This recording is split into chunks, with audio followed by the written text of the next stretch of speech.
आप सबको जय मसीह प्रिय। सुबह की प्रार्थना में हमारे का स्वागत है। मैं विश्वास करता हूं भले चंगे परमेश्वर के संधि में दिन प्रतिदिन प्रार्थना में बढ़ते हैं, प्रार्थना की शक्ति में बढ़ते हैं। इन दिनों में परमेश्वर का सिवाय हमारे जीवन में कोई नहीं है।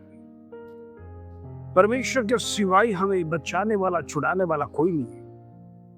आज दुनिया में अनेक लोग अनेक के पीछे जाते हैं, अपने आप को दंड पाते हैं, लेकिन सच्चा जीवित परमेश्वर प्रभु यीशु मसीह के पीछे आने वालों के जीवन में, पीछे चलने वालों के जीवन में, वचन के आधारित चलने वालों के जीवन में, जो परमेश्वर का भय खाते हैं उनके जीवन में प्रभु का दंड नहीं है। उनके जीवन में प्रेज़ द लॉर्ड। मैं आपसे कहना चाहता हूं, परमेश्वर विपत्तियों से छुड़ाता है, परमेश्वर विपत्तियों से बचाता है, परिस्थिति से हमारे जीवन में छुड़ाता है।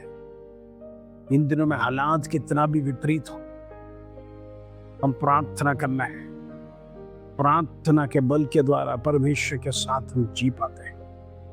प्रभु इन दिनों में हमारे जीवन में छुटकारा देने पाए, हमारी निराशा दूर होने पाए, हमारा दुख दूर होने के लिए हम प्रार्थना करें, हमारे जीवन की समस्या दूर होने के लिए प्रार्थना करें, हमारे जीवन में छुटकारा होने के लिए हम प्रार्थना करें। परमेश्वर बंधनों को तोड़ने पाए, परमेश्वर हमारे जीवन में आजादी देने पाए, परमेश्वर हमारे जीवन में सारी कष्ट को दूर करने पाए। इन दिनों में प्रभु के चरणों में अपने आप को सरेंडर करिए। आज अनेक लोग दुख के कारण, परेशानी के कारण, हम देखते पिछले दिनों में असम में बाढ़ आया है, कितनी बड़ी तबाही हुआ। Praise the Lord. परमेश्वर जाना बिना कुछ नहीं होता है, लेकिन हमारी प्रार्थना जरूर होना है। जब मनुष्य गलती करता है वो दंड का पात्र हो जाता है, और इसी प्रकार मनुष्य के जीवन में दंड आ जाता है। कभी बाढ़ आ गया, कभी तूफान आ गया, कभी धरती कम आ गया। ये सब नेचुरल कैलामिटी परमेश्वर जाना बिना नहीं होता है। कई जगहों पर बादल फट गए। जब दुनिया में पाप बढ़ता है, प्रकृति भी सहन नहीं कर पाता है। परमेश्वर की अनुमति के बिना कुछ नहीं करता है। प्रभु जाना बगैर एक नेचर भी हिल नहीं सकता है। प्रभु जब अनुमति देता है, जब घटनाएं हो जाता है। इन दिनों आपको मुझे इसीलिए रखा है, उस देश के लिए प्रार्थना करना, उस स्टेट के लिए प्रार्थना करना, उस डिस्ट्रिक्ट के लिए प्रार्थना करना, उस जगह के लिए प्रार्थना करना, ताकि लोग अंधकार से बच जाए और सच्चा और जीवित परमेश्वर की आराधना करें। आप लोग की प्रार्थना में कमी नहीं होना है। आपके कारण अनेक आत्माएं छुड़ाया जाएगा, आपके कारण अनेक लोग बचाए जाएगा। Praise the Lord. जब हम आत्माओं को जीतते हैं, दानियल का पुस्तक में लिखा है, आसमान के तारे के समान हम चमकेंगे। परमेश्वर प्रभु बहुत ही खुश होता है जब हम एक आत्मा को जीतते हैं, लेकिन उसके लिए सैक्रिफाइस देना जरूरी है। हम जब तक प्रार्थना नहीं करेंगे, वो व्यक्ति के जीवन में मन परिवर्तन नहीं होगा, वो व्यक्ति का जीवन में बदलाव नहीं होगा। आपकी प्रार्थना के द्वारा अंदर शक्ति बदलता, क्योंकि उस व्यक्ति के जीवन में अंधकार दबोच के रखा है, अंधकार घेर कर रखा है। उस अंधकार में से उसको बाहर निकालने के लिए हमारी प्रार्थना में शक्ति इतना होना चाहिए ताकि सारे बंधन टूट जाए। Praise the Lord. प्रभु ने तो अधिकार दिया है, लेकिन मनुष्य क्या करता है? वो अधिकार लेता नहीं। अधिकार न लेने का कारण मनुष्य के जीवन में विश्वास की कमी है। हम देखते हैं चेलों के पास चंगा करने के लिए प्रेज़ द लॉर्ड बीमारों को लेके आए, लेकिन वो चंगा कर नहीं पाए। यीशु का नाम तो लिया, सब कुछ बराबर है, लेकिन वो चंगे कर नहीं पाए। फिर प्रभु के पास स्वयं ले जाना पड़ा। प्रभु ने क्या कहा? तुम्हारे विश्वास की कमी के कारण से। अगर आप विश्वास में कमजोर हो जाएगा तो आप अधिकार लेना नहीं सीखेंगे, आपके अंदर उन नाम की शक्ति नहीं आएगा। यीशु के नाम से निकल जाओ, साधारण तरह से बोलेगा, वो नाम का शक्ति कहां गया? दुष्टात्मा को दुष्ट जैसा है उसी तरह से स्पिरिचुअल वॉरफेयर में उससे डांटना जरूरी है। Praise the Lord. शक्ति से डांटना है। होली स्पिरिट का पावर आपके जीवन में आना है, तभी आप परिपक्व होकर उसका डांट सकते हैं, क्योंकि आपका विश्वास बड़ा है। हालेलुया। विश्वास के द्वारा जब उस नाम को लेंगे, बड़े बड़े चिन्ह और चमत्कार और छुटकारा होगा। हालेलुया। आज है मेरा विषय, जब परमेश्वर आपको अकेले चलाता है। भाई सुनो, आज मेरा मतलब अलग है। परमेश्वर कई बार विल्डरनेस में लेके जाता है, कुछ सिखाना चाहता है। ये ऐशोर आराम की जिंदगी छोड़कर आओ, जंगलों में चले गए जहां तुम्हें जीवन सिखाना चाहता हूं। होशिया का पुस्तक 2 अध्याय उसका 14 कर्म हम पढ़ते हैं। होशिया चैप्टर 2 वर्स 14। इसलिए देखो, मैं उसे माहौल के जंगल में ले जाऊंगा और वहां उससे शांति की बातें कहूंगा। इस्राएल बड़ा म्लेच्छ है,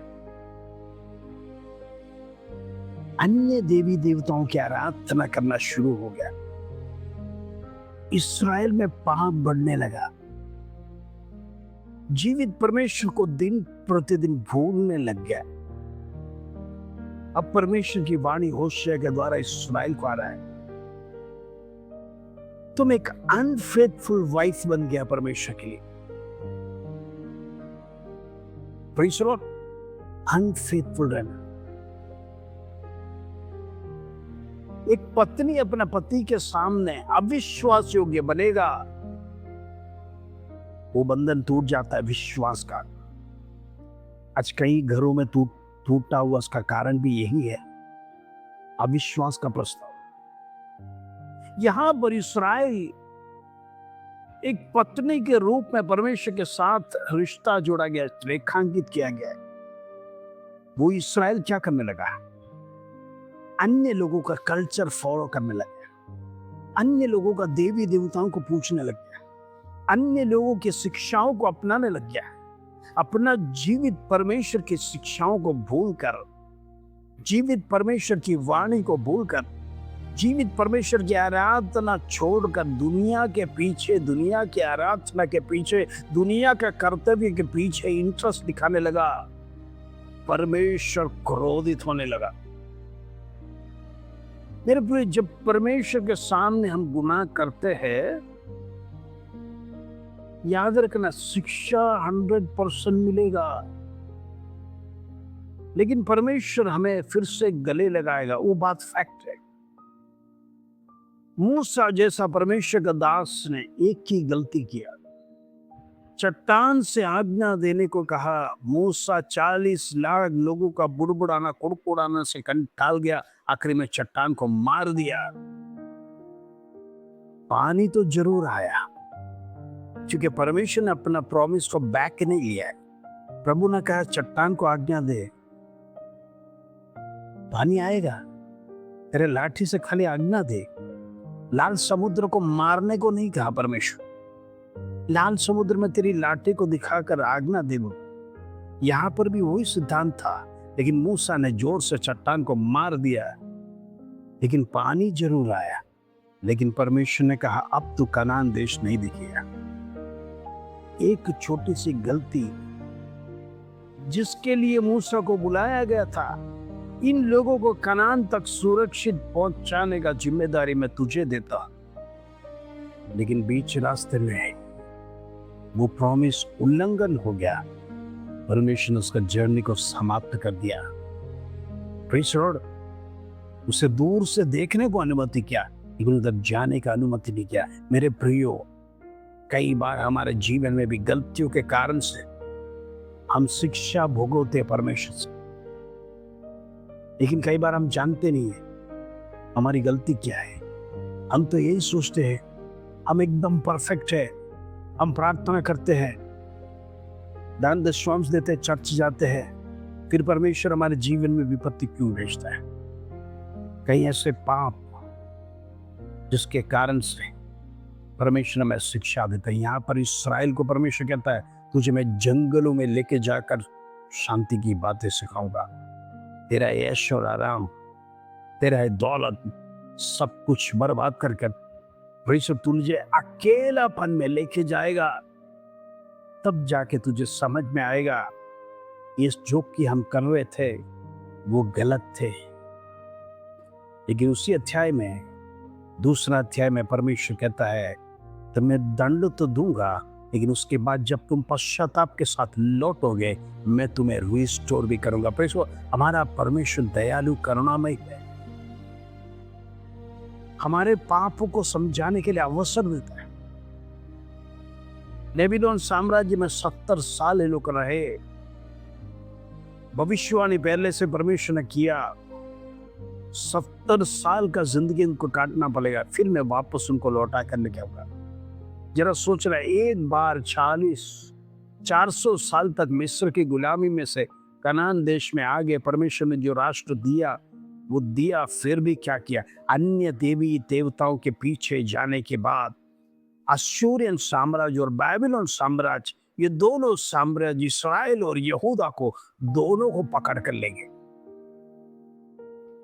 यहूदा का चरित्र आपको मालूम है, 70 साल की बंधुआई के बाद परमेश्वर को लौटा कर लेके आए। इसलिए भजन में इस प्रकार वो लोग गाते हैं, हम कनान में, इस्राएल में फिर से लौट के आएगा कर स्वप्न में भी नहीं सोचे थे। हमने स्वप्न में भी नहीं सोचा हम अपने देश में वापस लौट गए। अपनी गलतियों के कारण से अपने आप पर दंड लेते हैं, लेकिन परमेश्वर कहता पश्चाताप करो, पश्चाताप करो। प्रभु अकेले में बात करना चाहता है, आपकी गलतियों को पॉइंट आउट करना चाहता है। और इस जो पश्चाताप करेगा उसको परमेश्वर गले लगाएगा। हमारा अनफेथफुलनेस छोड़कर फेथफुल बनिए परमेश्वर के सामने, भले ही हम गरीब क्यों ना। परमेश्वर, हमारे पास इतना तनख्वाह नहीं है, महीने में हम इतने कमाते नहीं होंगे, लेकिन परमेश्वर के सामने फेथफुल रहिए। एक फेथफुल हस्बैंड, फेथफुल वाइफ रहिए। अपने जीवन में जो परमेश्वर चाहता वो ही करिए। पाप अपने जीवन में प्रवेश करने नहीं दे रहा, पाप का गुलाम बनना नहीं तो शिक्षा 100% जरूर मिलेगा। शिक्षा से कोई बच नहीं सकता है। भले ही परमेश्वर आपको रिस्टोर करेगा, वापस बचा लेगा, लेकिन जो टाइम बीइंग में जो शिक्षा है हमें से हर एक को भोगना पड़ता है। प्रभु ऐसे नहीं छोड़ेगा, कुछ सिखाना चाहता है। तुमने गलती की है, शिक्षा को अनुभव करो। इन दिनों में अपने आप को परमेश्वर के सामने सरेंडर करना है, प्रभु से प्रार्थना करना है, मेरी गलती को प्रभु तू क्षमा करना, मुझे फिर से रिस्टोर कर, मेरे पाप को पॉइंट आउट कर, जाने अनजाने में जो गलती तेरे विरोध में मैंने किया है प्रभु तू क्षमा कर। इन दिनों में तेरा वचन मुझे रोज शिक्षा देता है, रोज मुझे चलने की आदतों को सिखाता है। प्रभु, मैं तेरे मार्ग में चलना चाहता हूँ, ताकि मैं मेरा दंड को मेरे परिवार पे, मेरे बच्चों पे लाना नहीं चाहता।